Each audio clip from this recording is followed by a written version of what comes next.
اولین سالن VVIP اصفهان تأسیس شد. آده منم رنگکارشم. یه حالی شدیدم. چقدر دیگه شروع چون خوابان ای بابا. تحمیل چی شده؟ منم موجه کارشم.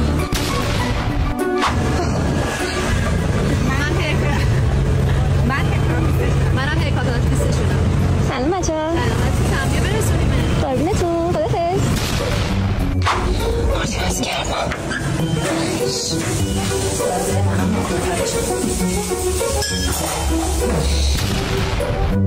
خسته شدم.